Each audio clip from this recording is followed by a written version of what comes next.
So hello, ako nga pala si Marix Madrinyan. Yan ay di-discuss natin ay airfoil characteristic curve. Ano nga ba ang airfoil characteristic curve or ACC? Ito yung nagpapakita ng performance ng isang airfoil. Madalas na nasa graph nito ay relationship ng angle of attack, lift coefficient, or drag coefficient. Kilala natin yung lift coefficient as CL. Yung drag coefficient as CD. Yung angle of attack ay AOA. Ngayon, the lift to drag ratio indicates efficiency by comparing lift to drag. So, makikita natin kung efficient ba kung yung lift, kung hindi siya na-outweigh ng drag. Doon makikita natin yung performance ng isang airfoil.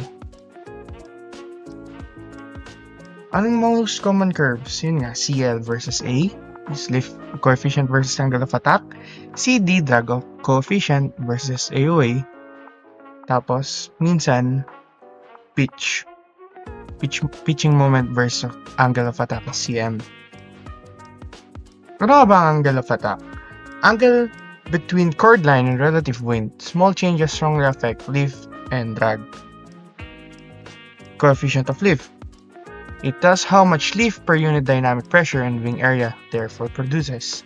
Non-dimensional drag usually has a baseline term plus an induced / pressure term that goes with lift. Tapos, how engineers use ACC.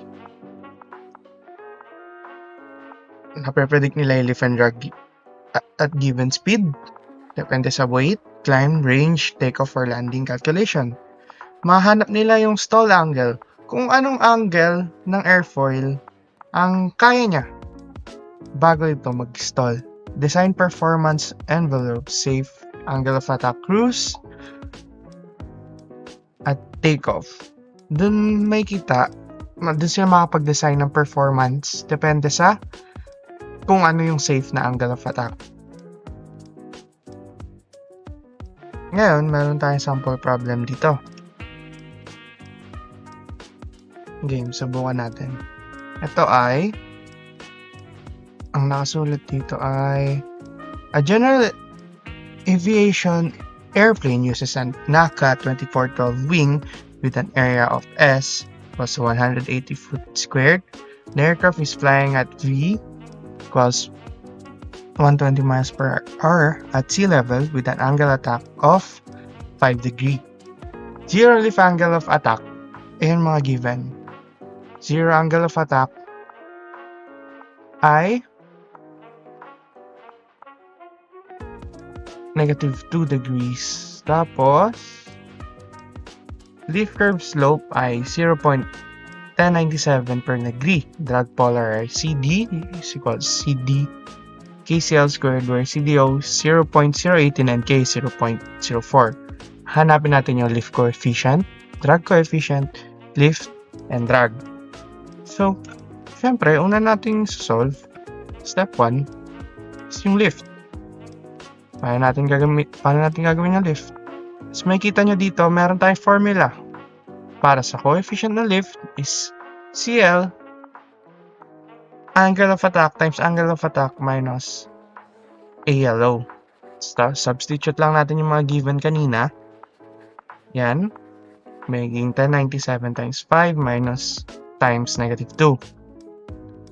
So, pag pinag-substitute na natin lahat yan, kakalabasan is 0.768.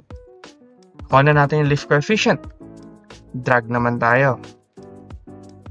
Ngayon, yung formula ng drag, CD is equal CDO plus K times CL squared.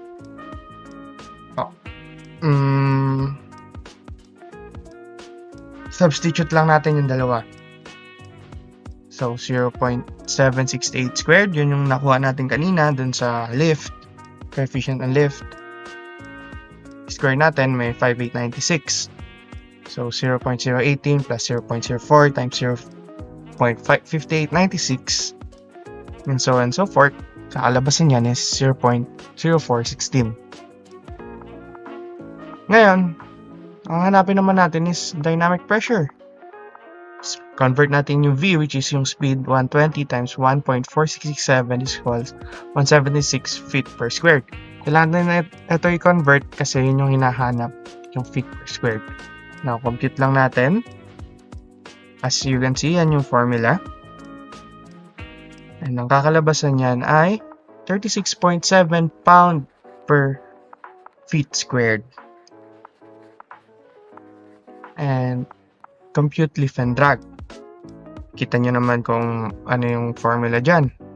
Yung lift ay Q times S times CL is 36.7 times 180 times 0.768 is 5070. While yung drag is Q times S times CD is equals to drag is 2. Substitute lang natin lahat ng mga nakuha natin kanina ay 275 lbs. So, ito na lahat yun. Nakuha na natin lahat ng kailangan natin. CL ay 0.768, CD ay 0.416, lift ay 5070, and yung drag ay 275. Yun lang. Step-by-step process ng pagkuha ng formulas. Makikita naman natin kung ano mga formula ang needed sa bawat kailangan tulad ng lift coefficient, drag, dynamic pressure, and lift and drag. Yun lang po. Thank you.